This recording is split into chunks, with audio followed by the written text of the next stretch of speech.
Welcome back. Episode 5. Episode 5, it's Wednesday. Wednesday, April 8th. Holy, or Easter Wednesday, some could say. It's good to be back. It's good to be back, and the stream isn't trying to kill itself. That's great. YouTube probably wouldn't like me saying that, but oh well. So, you'll notice new starting soon screen. I was explaining a little bit in chat. The old one was a little bit too bright, too much white and light grays to be able to to really read the chat while you're sitting in there. So I went and found a new one. But this is the French Excalibur. It's called Durandal. It is believed, the legend is that it belonged to one of Charlemagne's barons, I think he was. He was a relative of Charlemagne. Roland, the Song of Roland. He was the vanguard for Charlemagne in his campaigns down in Spain, or near the Spanish border. There was a battle where the Arabs who had conquered Spain, the Muslims who had conquered Spain, had pushed Charlemagne back, and Roland and his group of men were slaughtered to the man defending Charlemagne. And this is believed to be his sword, which was stuck in some stone in the French town of Rocamadour. It was actually recently stolen. It disappeared a couple years ago. It's 32 feet in the air.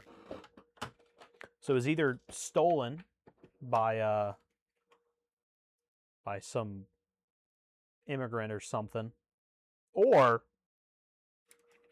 my personal belief, Saint Elias came down and took the sword for himself, and this is what he's going to use to fight the Antichrist when he comes back.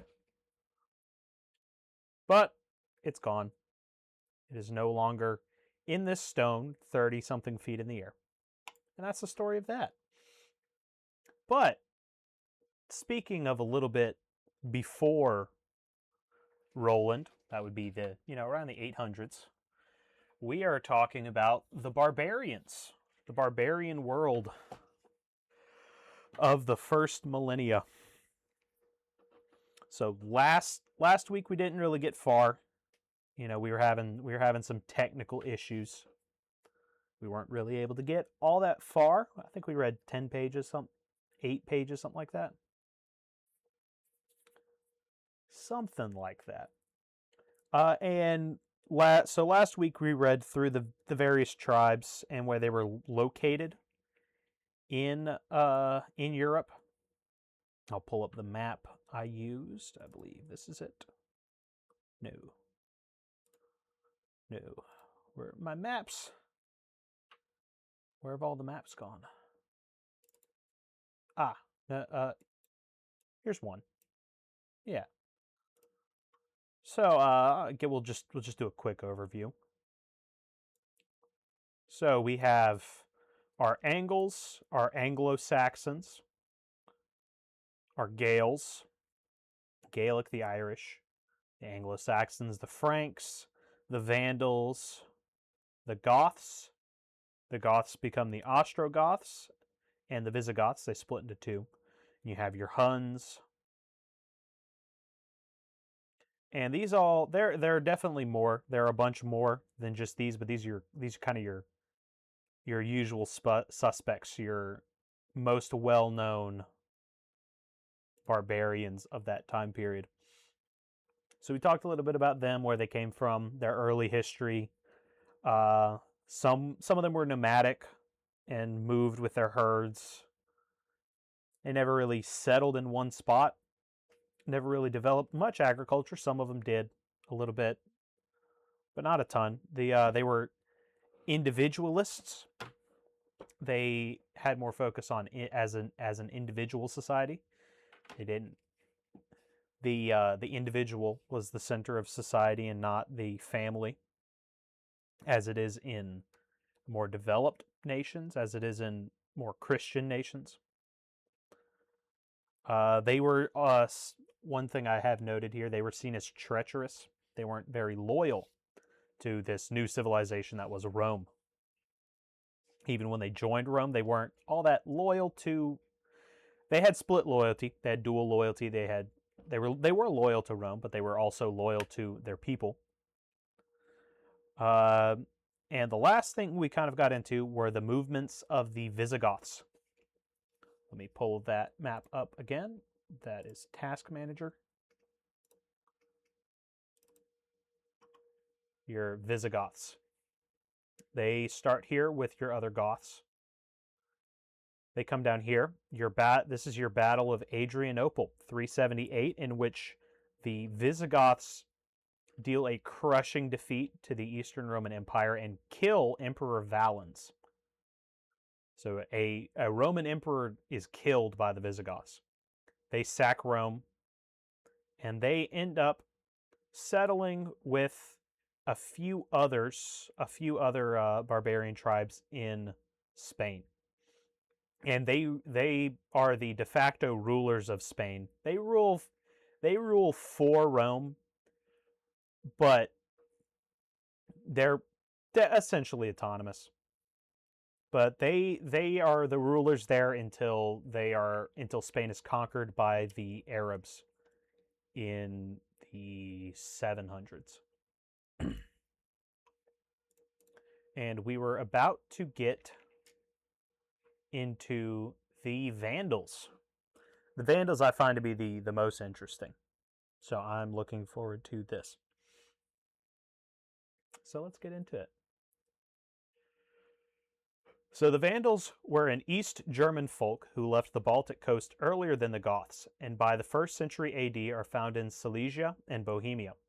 Owing to the disturbances caused by the Marcoman War about AD 166, a general dispersion of peoples took place, and the Asding Vandals, whose name was probably derived from that of their royal house, moved southward to Hungary. The Silling Vandals remained in Silesia, which appears to be a Slavonic form of the earlier Silingia. About a century later, a number of them migrated to the Middle Main. The Asdings were for some time weakened by conflicts with the Goths.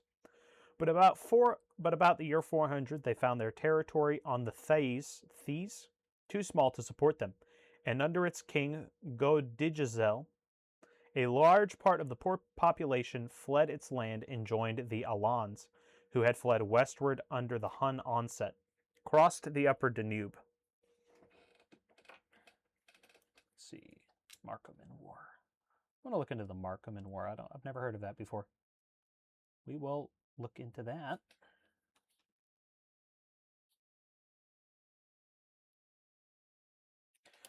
But this point about the Huns is very important. The Huns are the catalyst that drives forward most of these barbarian invasions. The Huns drove forth not the Franks or the Anglo-Saxons. They acted of their own volition. But the Goths, a lot of the Goths and the Alans, the Sueves, and the Vandals were pushed forward by the Huns. The Hunnish invasions pushed a lot of these barbarians forward. Here they were checked and for 5 years dwelt inside the empire as federati. That's not citizens, but they are considered a part of the empire. They're kind of, I don't know that. Let me find you an actual definition of what the federati were to the Romans. Give you a better idea. They were peoples and cities bound by a treaty known as feudus within Rome.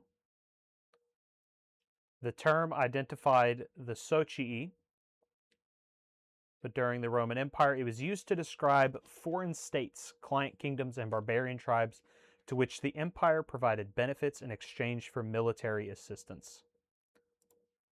The Soci were the confederates of Rome and formed one of the three legal denominations in Roman Italy, along with the core Roman citizens and the extended Latini. The Latini, who were simultaneously special confederates and semi-citizens, derived their name from the Italic people of which Rome was part, but did not coincide with the region of Latium in central Italy, as they were located in colonies throughout the peninsula. So they were non-Roman, but essentially allies, if I'm understanding that right. But in 406, to meet the danger from Alaric and his Visigoths, the Rhine frontier was denuded of troops. The chance was immediately taken. Asding Vandals and Alans, their numbers swollen by Sueves and by Silling Vandals, streamed across the frozen river on the last night of the year. Their scattered bands of horsemen ravaged for 2 years the greater part of France, meeting with no organized opposition, though Toulouse, ably defended by its bishop, resisted all attacks. In contemporary poems, we find graphic pictures of the invasion. Strong cities are given up to fire and sword. Castles perched on precipitous rocks, lonely hermitages in the woods, churches guarded by relics of saints and martyrs fall to the barbarians. Gaul smoked to heaven in one continuous pyre. Now, what's interesting is at this same time period, you have a Roman soldier named who is rises through the ranks in Britain and becomes a co-emperor along with Emperor Honorius in the Western Roman Empire. He takes the name Constantine III, and he is actually in Gaul with his entire army at this point, and they're kind of just running around trying to avoid the Vandals and their lackeys. So they are what city there are they? Arles. They're kind of holed up in Arles, and if they're not there, they're just kind of skirting around and trying to avoid these barbarians. Otherwise, they would have gotten destroyed. Instead, they got destroyed later on by Honorius. And Constantine III got his head chopped off and sent to the emperor. Let's see. But the storm was passing. In the spring of 408, the Vandals and their allies crossed the Pyrenees and descended on Spain, where for another 2 years they continued their ravages. Rome now intervened and a temporary settlement took place in 410. The Asdings and Sueves were placed in Galicia, the Sillings in Andalusia, while the Alans settled in Portugal and northeast Spain. However, Rome's old policy, divide and conquer, was not forgotten. One of the best tried methods of dealing with her enemies was brought into play in 416, when Wallia, the Visigoth king, was commissioned to attack the barbarians in Spain. It was hoped that in this way the numbers on both sides would be reduced. Wallia performed his task with such success that the Sillings were practically wiped out, and the remnant of the Alans forced to amalgamate with the Asding Vandals. Roman policy now followed its usual course. The Visigoths were recalled from Spain, where they had become too strong, and granted settlements in Aquitaine. That's the border of France and the Mediterranean. That's the French coast that's on the Mediterranean. Support was given to the Sueves against the augmented power of Vandals and Alans, who were consequently defeated and driven into southern Spain. Here, however, they rallied, beating back the Roman troops, and under assaults from sea and land, the strongly fortified coast towns fell successively into their hands. That Rome had seen clearly the danger of barbarian sea power is shown by her efforts to retain the southern shores of France and Spain. It is significant that about this time a law was passed at Constantinople which punished with death any person who should instruct the barbarians in shipbuilding. But she was powerless to avert the peril. Seville and Cartagena were taken and plundered, and now a greater enterprise was in sight.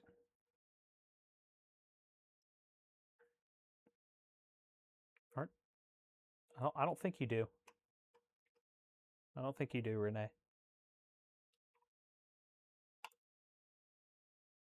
Yeah, the Visigoths were pretty. I like the Visigoths. I like the Spanish. Spanish are cool. They have the best Holy Week. Although I don't know much of the French traditions for Holy Week. I don't know if they have any. They definitely don't do anything like the Spanish. I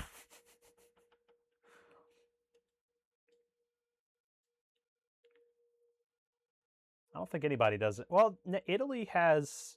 There's a few Italian towns that have similar Holy Week processions to the Spanish.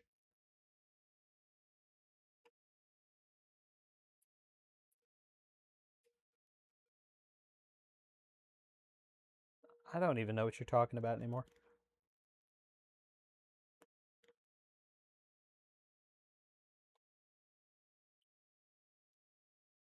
Anyway, I'm getting confused. All right. Back to the Vandals. In 428, Gaiseric became king of the Vandals. One of the most remarkable figures of this period, he is more definitely a statesman than any other barbarian except Theoderic and Clovis, besides being a fearless and successful fighter. Well, yeah, because you're not Spanish. The Spanish can do that. That's how the Spanish do things, and that's good for them. But us Frenchmen, we need to stick with the French way of doing it. But Spanish Holy Week is pretty cool. I like how they all sing off key, and none of their instruments are in tune. That's one of my favorite parts of it. It's definitely not the very tall pointy hats. It's definitely not that.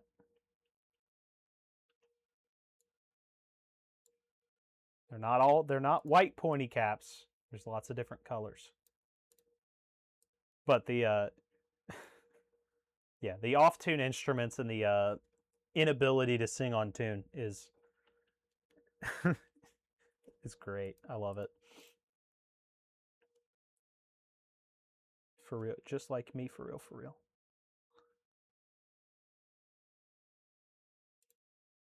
For real.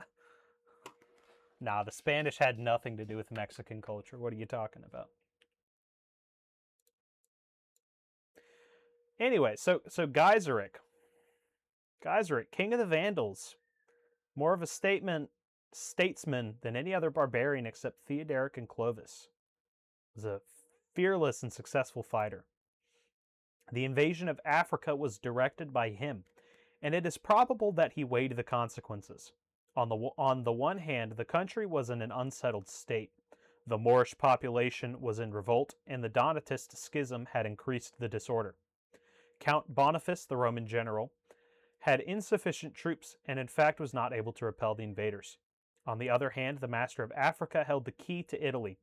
This had long been recognized, and the possession of those provinces formed an essential part of the strategy of Vespasian and later of Severus. The loss of tribute which Rome suffered as a result of Gaiseric's conquest was considerable, but far more serious was the fact that her corn supplies were now at the mercy of the barbarian. With the growth of Vandal sea power, not only was Africa inaccessible to imperial troops, but all the seaports, all the commerce of the western Mediterranean were exposed to the depredations of pirates, while Vandal forces might, without warning, be landed at any point in Italy or Sicily. And this idea remained true up until the late 1500s. You had a lessening of Roman sea power. Here, let me pull up. Surprise, surprise, let me pull up a map. Why did it pull it up in Paint?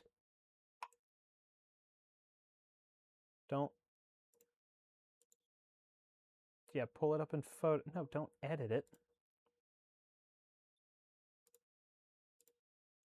Here we go. All right. This is the North African area that was conquered by the Vandals. This, I don't know if you can see my cursor.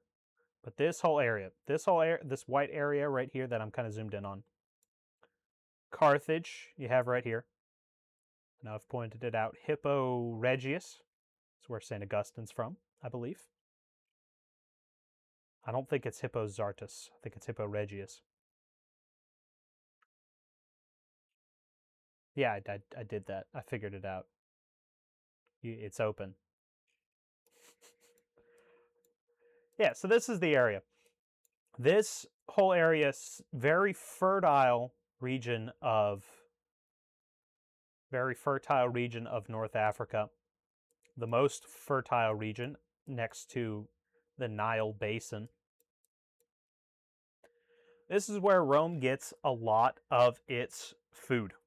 Large part of Roman food is gathered up in here. Yeah, I know there's a delay.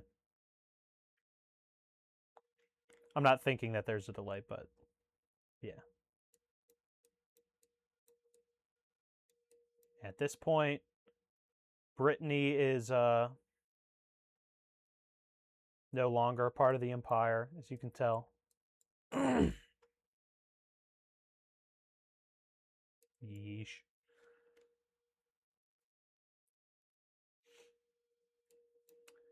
But from here, you have, if you have ships, you have, yeah, it's a big sea. You have access to all of this. You can hit anywhere up in here. And that was the strategy the Ottomans went with years later. The Ottomans and the Corsairs, they came out of Algeria, which I think my North African geography is better when I'm talking about the first millennia than it is now. I think here's Tripoli is Algeria. This is Algeria. This is Libya. Modern day, I think. Could be wrong. Don't quote me on that. But the Algerian pirates, the Corsairs, who were allied with the Ottoman Empire, they terrorized all the way from Spain to the Adriatic. They weren't as successful in the Adriatic, but they basically had free reign. And that was the case from about the time of the Vandals to the Battle of Lepanto. Really, the Battle of Malta. This is Malta, by the way. Malta kind of prevented a lot of access to this area. It solidified the Christians in this area, in the Western Mediterranean. But the Battle of Lepanto around Crete. Is it Crete or Cyprus?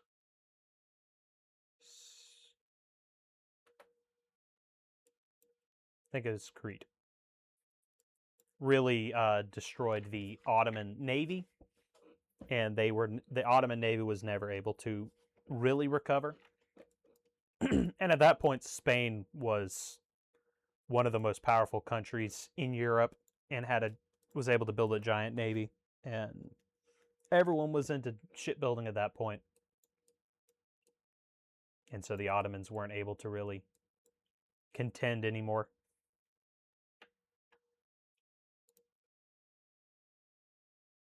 Let's see, where were we?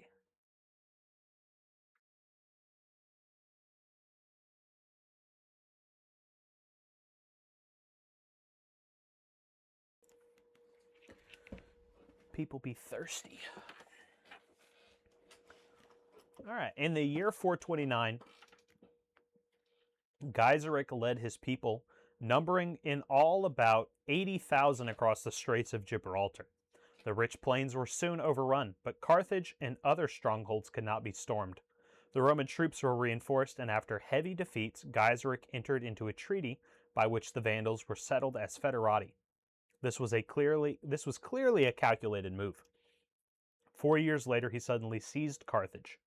To prevent Roman counterattacks, a powerful fleet was dispatched to ravage Sicily and Sardinia, which now formed the main source of Rome's food supplies. And in 442, as the price of peace, Rome was forced to recognize Gaiseric as the independent ruler of the greater part of the African provinces. His position was thus totally different from that of the Gothic and Burgundian kings who still remained subjects of the Roman Empire.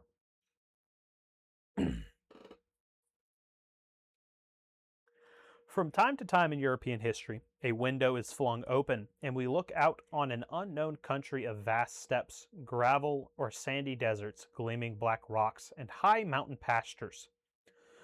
Small groups of riders move over its surface, driving before them numbers of sheep and horses. In the summer, they are found far to the north on the Great Plains which stretch up to the Siberian pine forests. As at the approach of autumn, tents are packed and the camps, consisting of 5 or 6 families, travel southward, traversing in succession the great loam steppes, salt steppes, gravel deserts, and wastes of drifting sand until they reach the basins of the Caspian and Ural seas. Some of these tribes range between 10 degrees of latitude every year, 1,000 miles each way. The journey is necessary, for in winter the northern plain is deep in snow. In summer, the heat shrivels up all the southern pastures. Centuries of these conditions have produced the nomad culture. To cover rapidly vast distances of desert land, a race of horses has been bred which will gallop for 20 miles at a stretch and cover well over 100 miles a day. The men spend their lives on horseback.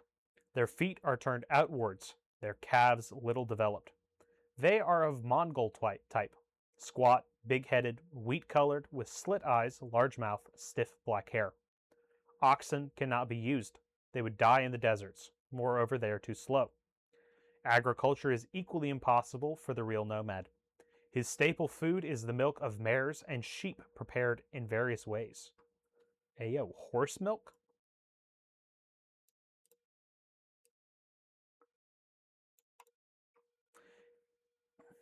I wonder what that tastes like. His appetite is huge, but on occasion he can go without water for days and without food for weeks. This corresponds to his conditions of life, semi-starvation in winter, boundless plenty in summer. The camp is his social unit. Grazing grounds and wells will not accommodate larger numbers. But the camp forms part of the clan of the tribe of the folk. Sometimes a great Khan or chief sweeps the folks into a horde. If the horde is weaker than its neighboring hordes, it is pushed out of the steppe zone and descends upon Persia, Armenia, South Russia, or Hungary. The horde may break up on the death of the Khan, or its component people may for centuries oppress the conquered race, returning in winter to demand their food supplies and their women. Culture in these regions becomes debased, the inhabitants treacherous and subservient. The conquerors themselves gradually form a mixed race and to some extent lose their Mongol characteristics. This has been the case with the Scythians, whom the ancients knew, and with the Magyars in our own time. It is clear that the invasions of these Altaic peoples are totally different from the German migrations. Teuton and Roman alike regarded the Huns with superstitious horror and physical disgust. Owing to their extraordinary mobility, magical powers were attributed to them, and their numbers were greatly exaggerated. Actually, the greater part of the Hun forces consisted of conquered tribes, especially Gepids, with Alans, Goths, Slavs, and others whom they had dragged in their train as they advanced from South Russia into Central Europe. Their headquarters were in Hungary. Attila, who had succeeded to the rule in 433, together with his brother Bleda, whom he seems eventually to have set aside, exercised a loose but effective sway over the Ostrogoths and Slavs in South Russia and the various German tribes on the Danube. From his central position, he threatened equally both halves of the empire, continually demanding the return of fugitives and exacting an enormous tribute in gold. For the first 6 years, occupied with Slav conquests, he refrained from open attacks on the west, even lending Hun mercenaries to the Romans to fight for them against Burgundians and Visigoths. At the same time, a humiliating treaty was imposed upon Constantinople.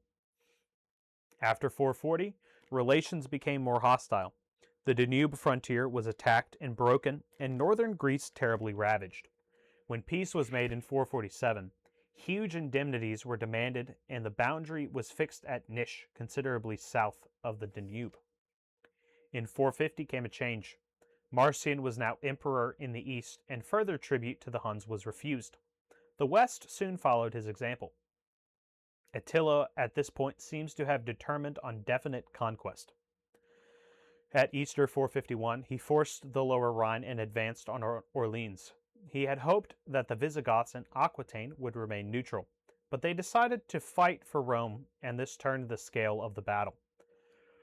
On the Mariac plains near Troyes, the issue was joined. The Visigoth king was killed, but after heavy losses on both sides, Attila was finally driven to his camp, and the legend of Hun invincibility was at an end. Aetius, the Roman general, however, saw more danger for the moment in Visigoths than in Huns, and the latter were allowed to escape. The fight has often been regarded as one of the decisive battles of history, but it is probable that the Hun army was in any case doomed to speedy dissolution on the death of its ruler. The geography of Europe, rather than any political or military factors, saved it, here as in other struggles with the nomad culture, from sharing the fate of Asia, which remains sunk in barbarism to this day. The Brit talking about Asians. Crazy. I think he's right.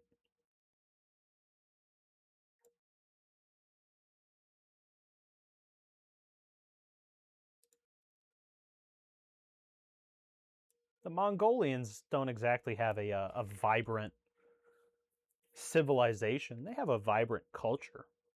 All my homies love Mongolian throat singing. I've been trying to learn Mongolian throat singing. But it's not really, but it would be fun too. But yeah, China's whatever. China has an American civilization, but it's kind of Chinese. I don't know. I know more about. Yeah, I don't know much about China. But the Mongolians are interesting. They basically worship Genghis Khan. Ancestor worship, kind of that kind of thing. Had Germany or France possessed steppes like Hungary, where the nomads could also have maintained themselves and thence completed their work of destruction, in all probability the light of West European civilization would long ago have been extinguished, the entire Old World would have been barbarized, and at the head of civilization today would be stagnant China. Attila now retired to Hungary, and in the following year invaded North Italy, when Aquileia and most of the other fortresses, but not Ravenna, safe in its marshes, fell before his assaults.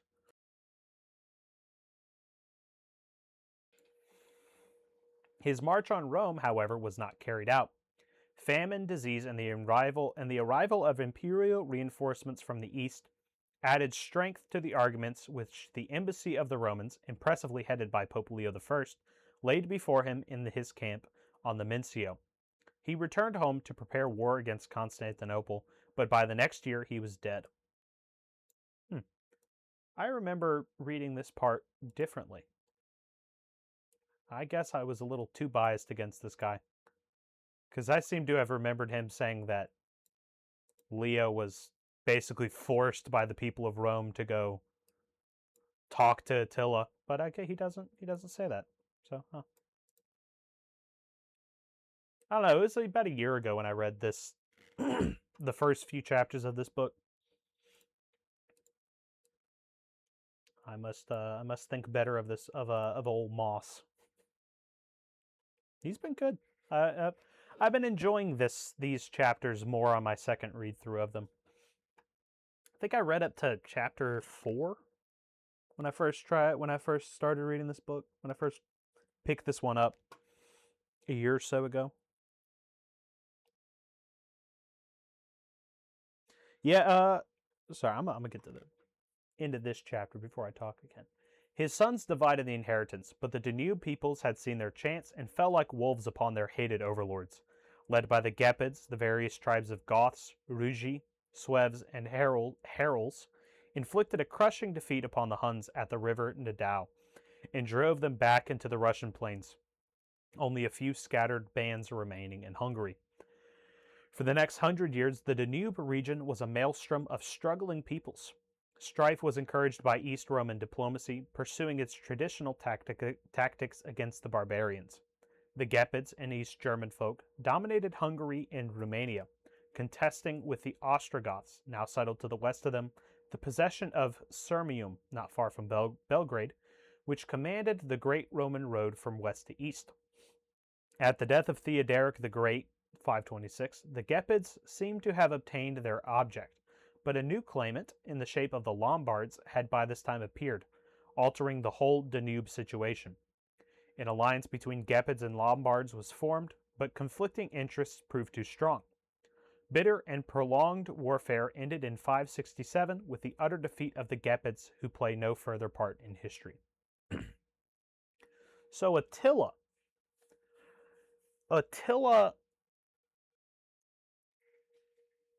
let's see.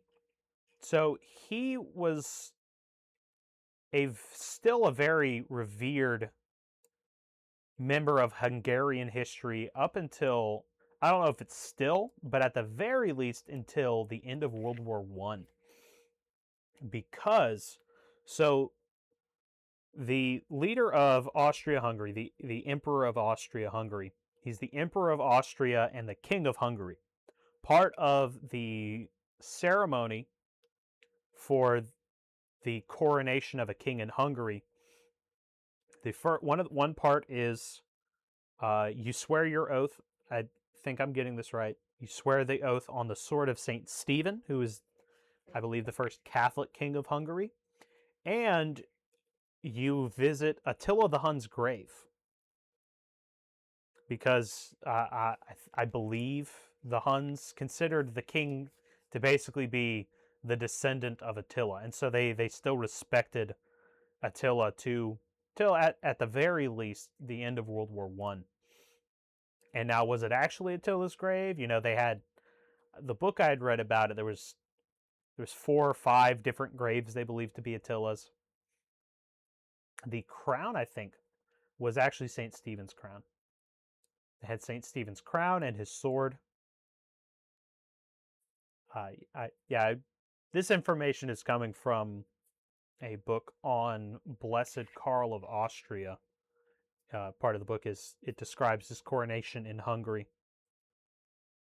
Very, very interesting how they still have that respect for Attila. It's very Mongolian. It is a very Mongolian type of thing, because like I said, they still, to this day, have a lot of respect for Genghis Khan, who is their greatest leader, their most well-known, their Caesar.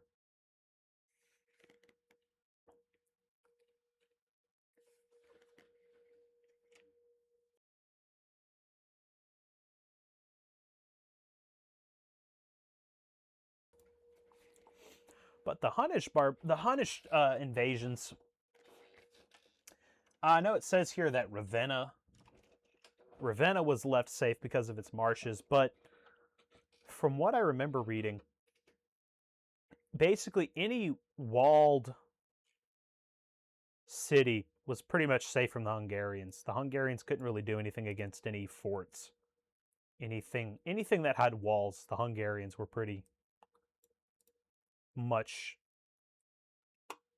useless against. The marshes make sense because horses and marshes don't get along very well.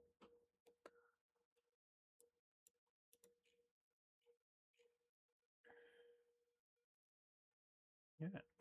So the lands north of the Black Sea, between the Dniester on the west and the Don on the east, between that is the settlements of Visigoths and Alans, were occupied about 350 by the powerful Ostrogoths under their king Ermaneric, who exercised a loose hegemony hegemony, one of those, over the Slav tribes to the north of them.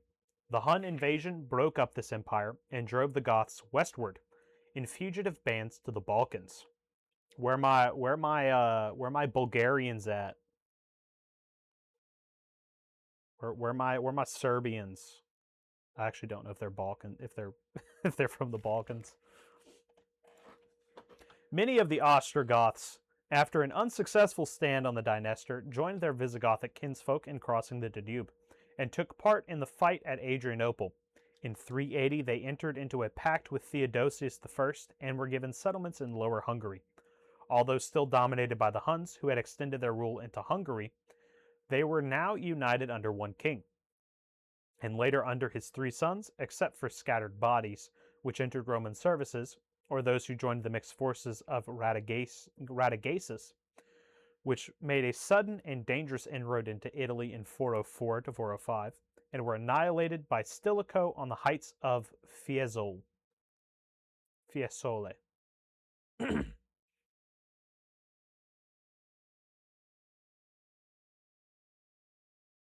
I read that in a confusing manner. Who had extended their rule into Hungary. They were now united under one king and later under his three sons, except for scattered bodies which entered Roman service, or those who joined the mixed forces of Radagaisus, which made a sudden and dangerous inroad into Italy in 404 to 405 and were annihilated by Stilicho on the heights of the Fiesole. As subject allies,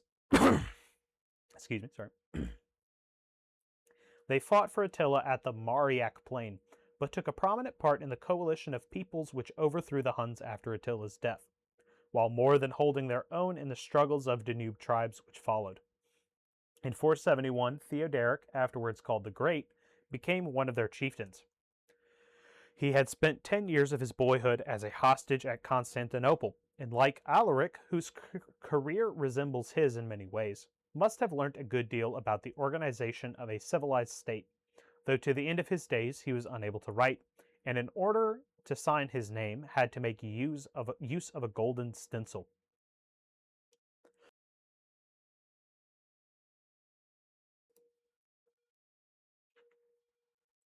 Having exhausted the resources of Pannonia, his people moved about this time to the neighborhood of Salonika, whence they exercised continual pressure on the capital.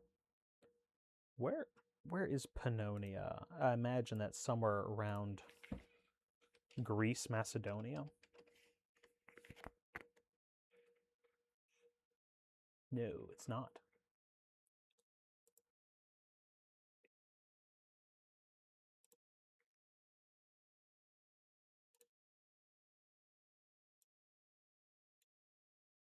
Let's see. Pannonia.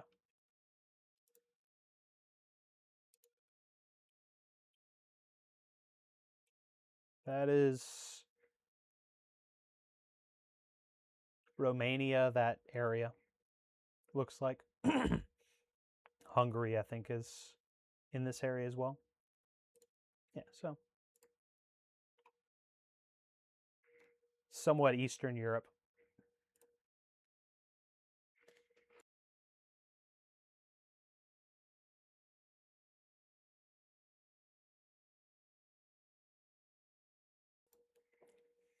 The next 10 years saw a triangular contest between the Emperor Zeno, Theodoric, and another Theodoric surnamed Strabo, also an Ostrogoth, who commanded a contingent of his countrymen in the Roman service.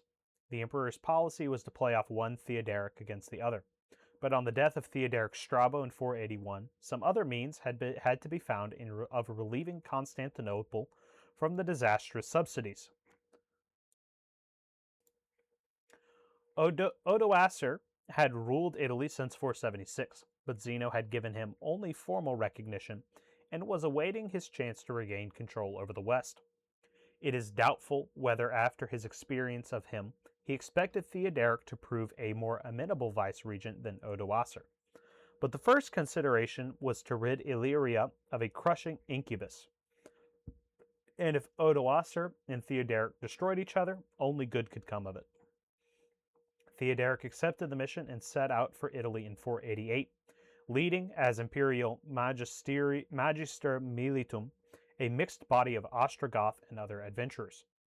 The decisive battle of the campaign was fought on the Adda in August 490, and Odoacer, utterly defeated, hastened to take refuge in impregnable Ravenna.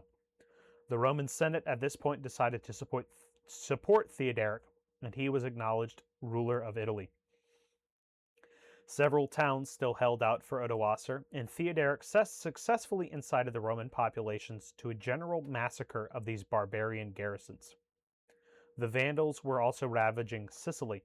After hard fighting, they were forced to give up their claims to the island. Odoacer finally was still to be reckoned with. Theoderic entered upon the last stage of his conquest when he began the 3-year siege of Ravenna. The imagination of the Germans was haunted by this strange city, for it is celebrated in the cycle of saga which surrounds the name of Theoderic. Till yesterday, it was a silent and ruinous town, a cluster of bell towers in a steamy plain of malarial swamps and maize fields, traversed by sluggish streams half choked with reeds and water lilies. Something of its former glory still remains. San Vitale is its most magnificent church, glowing with jeweled mosaics and translucent marble, belongs to the time of Justinian, when Ravenna reached the summit of its beauty. During 4 centuries, however, it had been famous as the headquarters of a Roman fleet. Washed by the Adriatic, its temples and storehouses stood upon islands rising from canals, as Venice does today. The sea had gradually receded, but still at this period the city was connected with the mainland only by a long causeway through the marshes which, continuing through the town, conducted the traveler to the battlements and lighthouses of the seaport Colossus.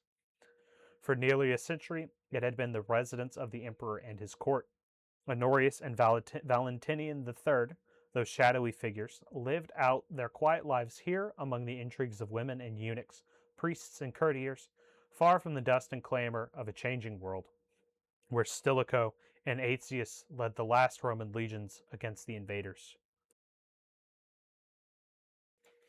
Ravenna was the main seaport and shipbuilding yard on the Adriatic. That Ravenna and Aquileia, 2 of the larger ones. 2 largest ones, actually, I think. The Portus on the western side was the largest seaport Rome had.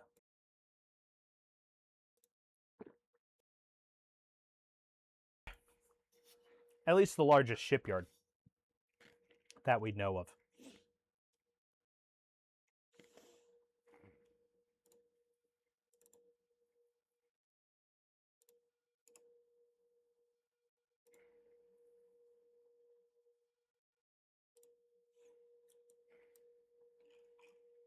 Yeah.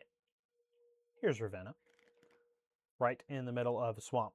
You have Aquileia, your other large seaport, and shipyard. But I have talked about shipyards a lot for the past 5 weeks. But just to give you some perspective, here's Pannonia. This is what he was talking about, what I was looking for earlier. This is the area. I wonder if it says down here, there's a little index down here. Yeah, Pannonia.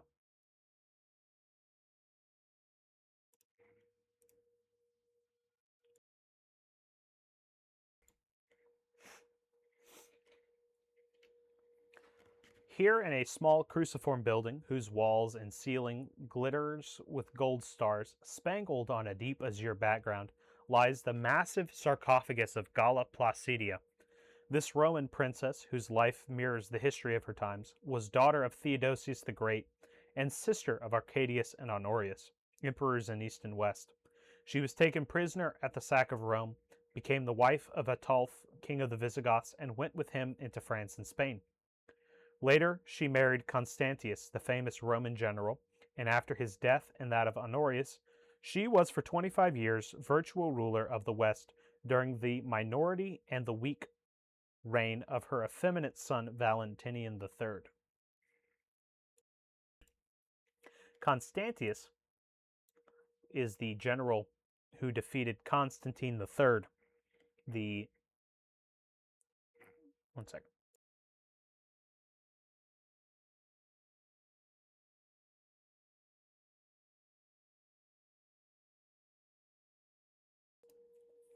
Constantine III, the Roman soldier who rose up the ranks to become co-emperor of Western Rome. Constantius is the one who finally beats him at the last Battle of Arles. Her celebrated beauty and the turn of her fortunes, curiously entangled with those of Western Europe, combine to make her the most romantic figure of the century. But she still has another aspect no less characteristic of the times. Under her influence, the atmosphere of the court became yet more heavily charged with the incense clouds of mystical religion. Perhaps it is not upon the battlefields of the frontier, but in the twilight of the mausoleum of Galla Placidia, that we should interrogate the dim ghosts of this obscure period. Their motives are forever hidden, but some glimmer of understanding may strike our eyes when they are met by the mysterious symbols and hieratic figures of doves and deer, sheep and fountains, flowers and interlacing vines, evangelists and saints, which shine out of the darkness, presaging an unearthly happiness. Then, as now, Ravenna kept her secrets. Theoderic, unable to penetrate the defenses, came to terms with Odoacer. Both were to exercise equal rule over Italy. Treachery seems to have been intended from the first. 10 days after his entry, Theoderic invited Odoacer to a feast. As they sat at table, two men knelt before Odoacer with a petition and clasped his hands. Theoderic's hidden soldiers rushed out, but hesitated to strike down the old man. Theoderic himself stepped forward and raised his sword. "Where is God?" cried Odoacer. "Thus didst thou to my friends," said Theoderic, and clave him from the collarbone to the loin. Surprised at his own stroke, he exclaimed, "The wretch can have no bones in his body." Orders had already been given for a massacre of the hostile mercenaries, and Theoderic met with no further resistance to his claims to the lordship of Italy. Oh, will you look at that?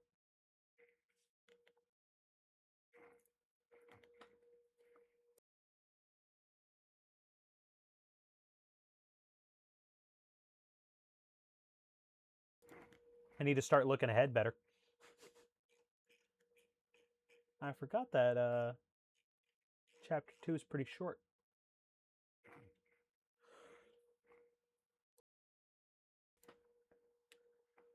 Oh man, yeah, no bones. Boneless Odoacer. Poor guy.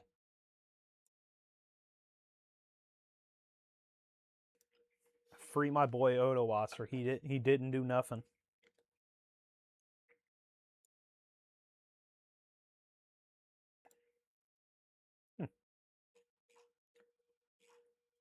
See, I guess we can read a little bit more.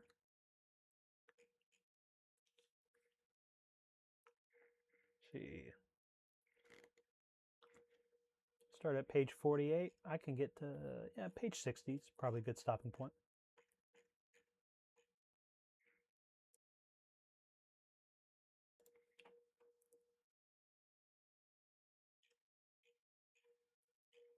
All right.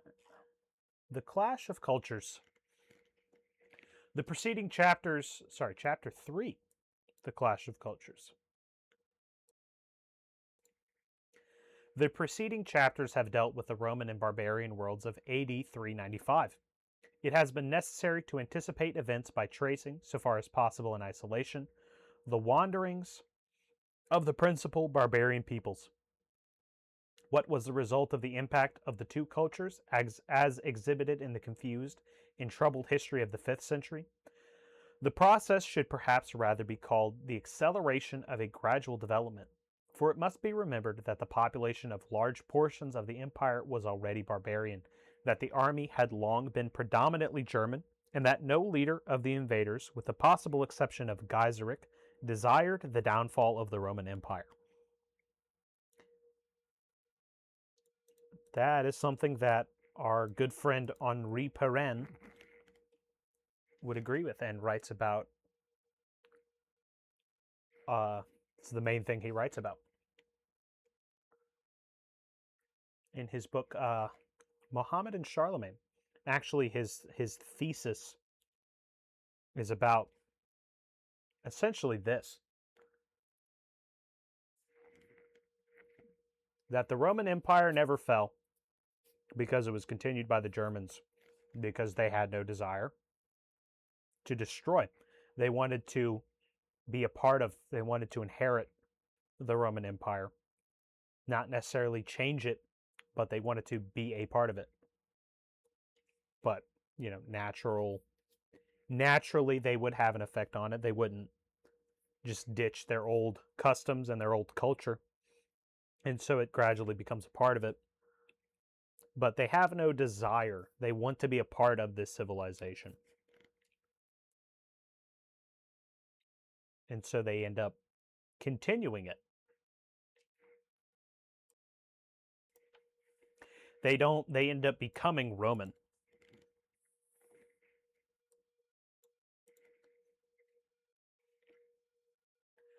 It is impossible to explain psychologically the actions of the chief Roman figures of this period. Access had been forbidden to the courts of Ravenna and Constantinople, where, like jeweled Eastern potentates in sacred chambers, guarded jealously from the outside world, sat the two sons of Theodosius, the warrior emperor. It is true that these...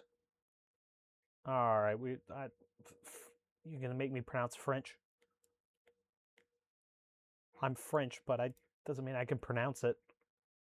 It is true that these pauvres jeunes princesses, par les fleurs du Génisset, pauvres jeunes princesses, par les fleurs du Génisset.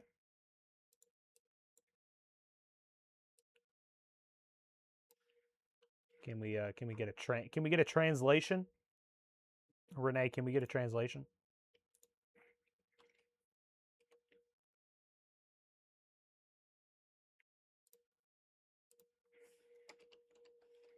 Mr. Google, can we get a translation?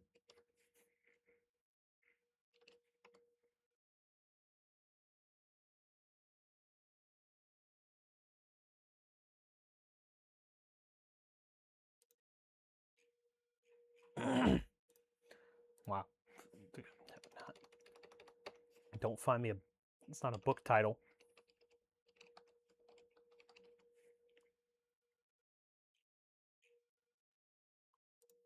All right. Google is useless. I'm giving it the wrong prompt.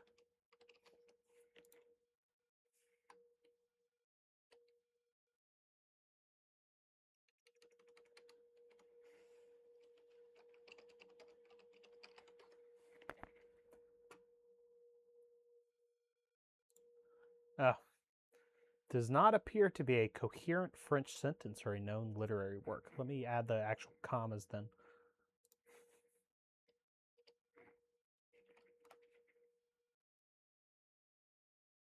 Poor young princes.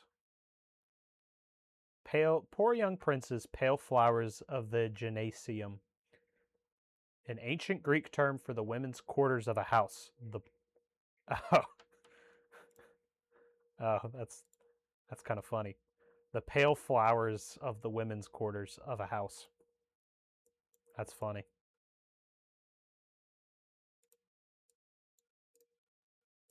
Little femboys.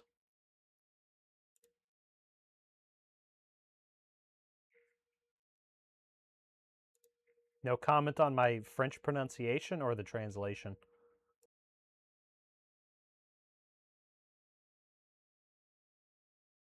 Because the French pronunciation is bad.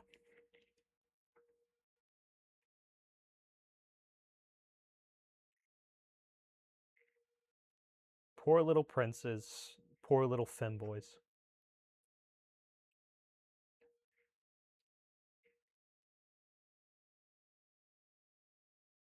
Alright, it is true that these femboys, as Duchenne calls them, were merely the center of the multifarious intrigues of the palace. But of these intrigues, our knowledge is scarcely greater. Nearest to the emperor stood the Grand Chamberlain, a eunuch, who controlled the imperial household, and by enlarging the scope of his department, sought to increase the personal government of the sovereign at the expense of the great state office. In the west, the feudal landowners of France and Italy proved too strong for the central power. In the east, the heads of the civil service, being mainly of humble origin, showed less resistance to the absolutism of the Byzantine monarchy, and the all-powerful Chamberlain was free, like Eutropius, to choose the emperor a wife or intrigue with disloyal generals. The courtiers and officials, however, in both palaces were a strong faction, calling loudly on occasion for anti-German measures. The women of the household played a great part, though perhaps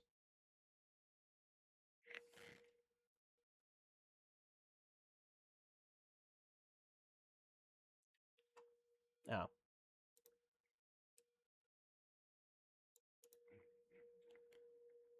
I wonder if the bad video quality's on my end. Is that better? Can you see that better?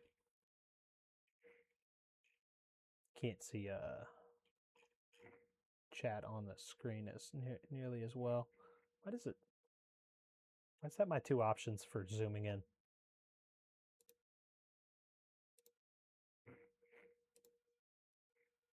Really close or really far? I need to find a new PDF reader. I've been needing to, but yeah,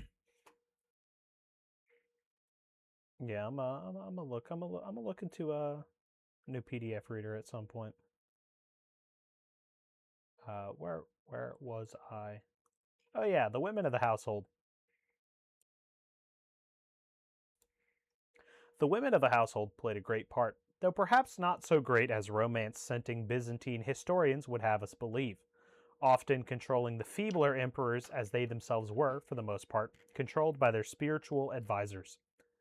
The atmosphere is thick with suspicion and self-seeking. Spies are everywhere, favorites rise and fall, no moral principles of action are observable, no friendship is safe. Against this background stands a series of great figures, the Magistri Militum of the 5th century. In their hands is the real power, for upon the army which they control depend the fortunes of the empire. Being for the most part barbarians, they cannot, as the generals of the 3rd century had done, depose the emperor and assume the purple.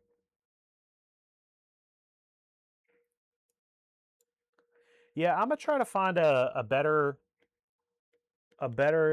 like PDF reading program, because I was having issues with just the regular like Adobe, so I found a different one, and it's not great. I can't. This is just kind of the base highlight, but I'd like to be able to highlight things in here, which I can't do. I just need to find a better PDF reader, something that I can, and one that I can do a more precise zoom in on.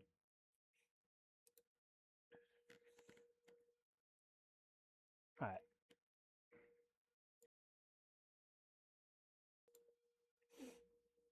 Yeah, YouTube might be. I think it has something to do with being verified, which I haven't done yet.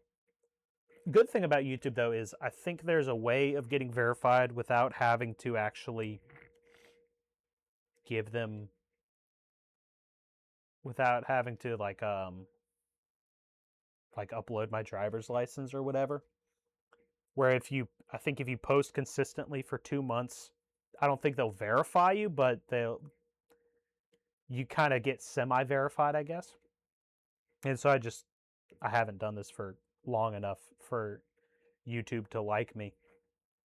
So maybe once I'm at that point, it'll YouTube won't limit it as much.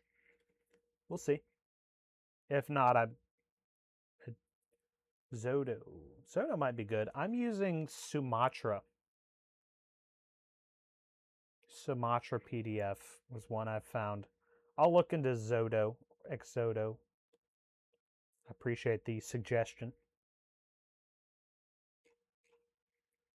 Yeah, Adobe sucked because the reason I didn't do Adobe was because I couldn't do dark mode. If you have the white text of your chat box on a light gray or white background, you can't see it, obviously.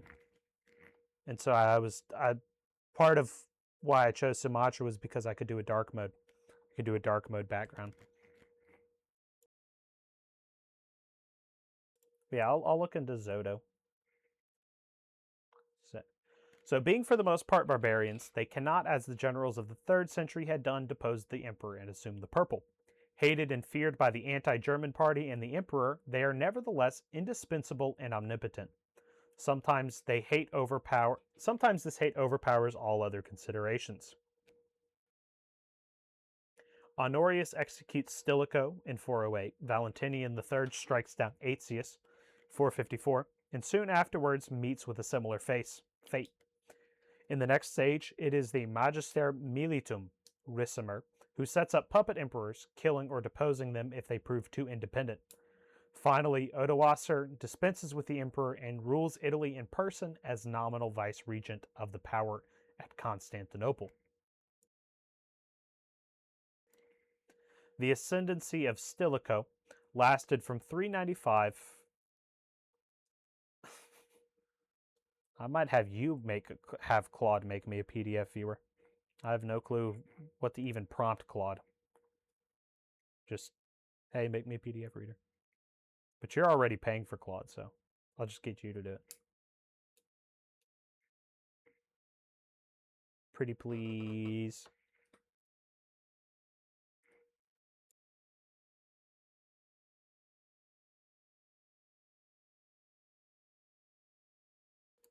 Honestly, all I need out of a PDF reader is obviously to be able to read the PDF, be able to zoom where I want to, and just have a highlighter.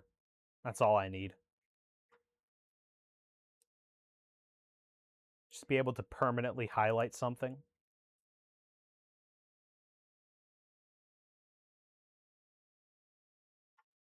Hey, look, I figured out how to highlight. Let's go.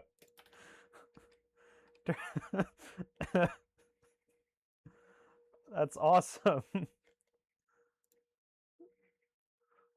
Never, don't. All right. Anyway.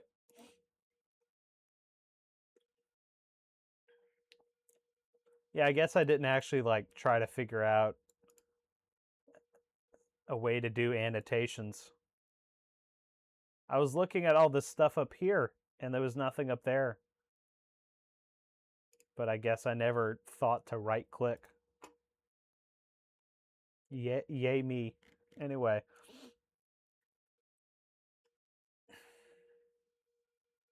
That's just embarrassing. He had repeatedly allowed Alaric to retire. Oh, sorry. The ascendancy of Stilicho lasted from 395 to his death in 408. He was constantly accused of treachery. It is not difficult to see the reason for these charges. He had repeatedly allowed Alaric to retire both in Greece and in Italy, when he could almost certainly have destroyed his forces and thus prevented the fall of Rome in 410. Further, he had not saved Gaul from the terrible invasion of 406, which delivered 2 provinces to the ravages of the Vandals and their allies. His policy appears to have been governed by 3 principles. He had been the right-hand man of Theodosius and was made guardian of his young sons in 395. Personal loyalty was a German characteristic, and Stilicho never wavered in his loyalty to the Theodosian house. All means might be used to gain ascendancy over Arcadius, but the emperor's person was never in danger. And it is a notable fact that Stilicho allowed no resistance to be made when Honorius gave the order for his execution. His second principle, which may have been adopted later when the anti-German reaction at Constantinople destroyed his hopes in that quarter, is the determination to secure the Illyrian prefecture an invaluable recruiting ground for the western half of the empire. To this end, he employed the forces of Alaric on account of his. To this end, he employed the forces of Alaric. On account of his attempts on it, he was declared a public enemy by Arcadius's government. For its sake, he sacrificed Gaul to the barbarian onset, which it was his duty to stem. The third principle was imposed upon him by the fact that he was a barbarian. The rapid growth of German influence in high quarters naturally met with his approval. German and Roman had an equal right to a place within the empire. This may account for his view of Alaric as a useful ally rather than a public enemy. It certainly accounts for his support of Gainas and the German party in Constantinople, and it amply explains the hostility of the Roman conservatives which brought him finally to his death. Gainas.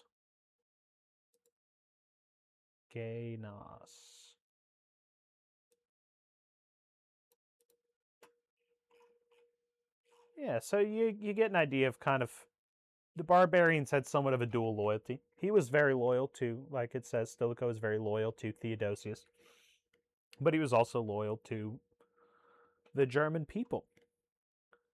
It's crazy how when you bring in a bunch of foreigners, yeah, they're still loyal to who they are, to where they come from.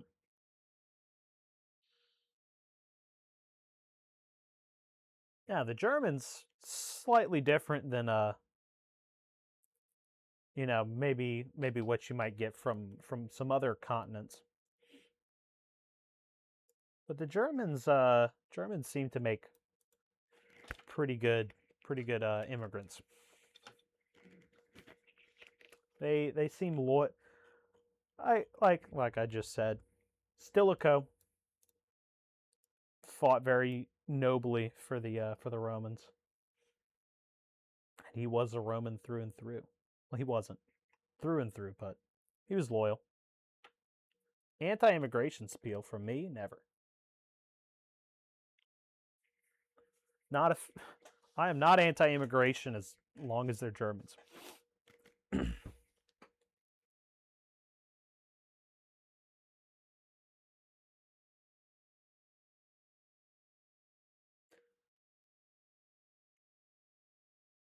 The next period saw the establishment of barbarian federate settlements in Gaul and Spain, and the skillful direction of these movements was due to Constantius, Roman Magister Militum, who married Galla Placidia in 417 and became the father of Valentinian III. His work in Gaul is of the first importance. That France today can boast herself a Latin country must be ascribed partly to the fact that he made it possible for the barbarians to settle comparatively peacefully in Roman territory, absorbing the laws and institutions of the inhabitants. New military arrangements were made in northwest Gaul, and a focus of Roman influence was provided by the Council of the Seven Provinces held annually at Arles, and attended by representatives from both Roman and Visigothic territory. Constantius died in 421, and the Emperor Honorius in 423. Over the next 30 years, 423 to 53, falls the mighty shadow of Aetius, the last of the Romans. Applied to his character and exploits, the title may be justified, but he was in constant opposition to the Roman party at Ravenna, and he maintained himself against Galla Placidia and the rival generals Felix and Boniface only by the help of his Hunnish mercenaries. His chief care was Gaul. The Visigoths seeking to expand into Provence were thrown back. The Burgundian kingdom of Worms, which had been plundering its neighbors, was practically wiped out by means of Hun federati. The Nibelungelid has taken this as the work of Attila, unless Etzel be a conflation of the names Attila and Aetius. Nibelungelid. I like German words. They're fun. They're fun to pronounce. I don't know if I pronounce them correctly, but they're fun to try. So the Hun Federati and the remnant settled in Savoy. Ironically enough, it was Aetius who met the invasion of Attila in 451, and with Visigoth help turned it back upon the Maric plain. 3 years later, he was stabbed by Valentinian III in the council chamber, and the murder of Valentinian himself in the following year extinguished the Theodosian house. The final stage is now reached. In 20 years, no less than 9 puppet emperors appear, made and unmade by the Magistri Militum, Ricimer and his successors. The Vandals attack Italy with impunity, and Rome herself is taken and plundered. The semblance of Roman authority fades out in Gaul and Spain after the assassination of Majorian, who had proved too capable an emperor to suit his creator Ricimer. Odoacer, a leader of the German Federati in Italy, granted their demand to receive settlements on Italian soil, as other barbarians had done in Gaul and Spain, and was acclaimed their king in 476. He set aside the boy emperor Romulus Augustulus, created by his predecessor. The legitimate ruler, Nepos, whom the East had acknowledged, had fled 2 years previously to Dalmatia, and until the coming of Theodoric ruled Italy just as Ricimer had done, save that after the death of Nepos, the constitutional sovereign was no longer a puppet at Rome or Ravenna, but the emperor at Constantinople, for whom, in theory, Odoacer acted as vice-regent. We will stop there.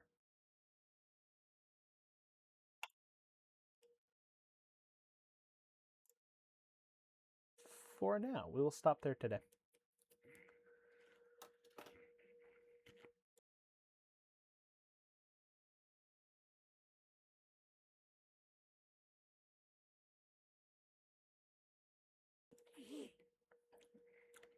All right, we're making good progress. 5 weeks, and we've got 60 pages in. Only about 200 left to go. Which, all things considered, not that bad, not that far. Especially because I'm gonna start trying to do 2 streams a week. In fact, next stream will be Friday at 7. So yeah, I'll make a post about that. I'm gonna try to post more often here on the YouTube. Do the YouTube discussion posts. Try to post a little bit more on Twitter. Last week was just busy. Busy. Triduum and Easter. Starting a new job. Lot going on. Didn't have any time to do any kind of research or read anything that would be interesting to post about on the Twitter. But I should have more time this week. I'm reading a very interesting historical piece. It's kind of I think it's fiction. I think it's a fictional piece. It's about these 5 guys. It starts in Japan, actually. They're trying to get to Egypt. You know, they travel by airplane. They crash into the ocean. You know, they're trying to. There's a boat. There's this orangutan that's really weird. It's a very bizarre adventure, that's for sure. No one's gonna understand. Mama's gonna be so confused if she watches this. But that's fine.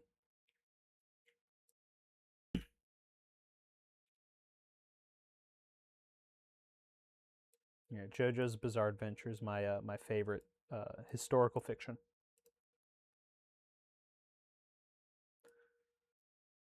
What other than that, I've been Roger Crowley,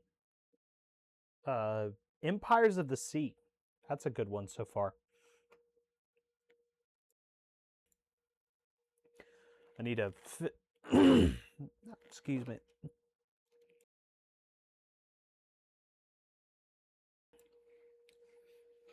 Empires of the Sea has been an interesting read. I'm halfway through the Battle of Malta. I need to finish that up. I really want to get to Lepanto. but I've been reading that. The Oblate by, I'm gonna butcher this guy's name, Jordi Carl Wiesmal, French author. That's been good. Book 3 of a 3-book series, last book of a 3-book series. A lot of talk about religious orders, monasteries, essays essentially on art, architecture, religious music. Very good read. Yeah, Huysmans, Huysmans. If anybody is interested in that, that's another book I need to finish up.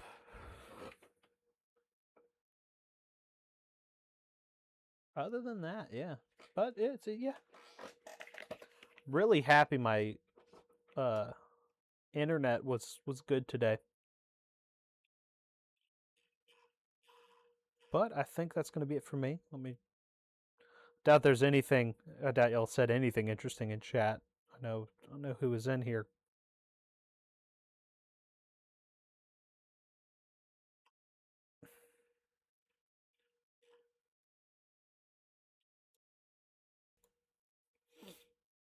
Yeah, I'm gonna look into Zoto. I'd try to find see if that might be a good PDF reader. All right, but that'll be it for me. Don't forget to like and subscribe. You know, leave a comment. Tell me how much you like the show, whether you agree, disagree. If you disagree, I don't know what you disagree with. I'm reading a book. I make a lot of statements. But you know, leave a comment. Tell me what you think. And yeah, have a good night.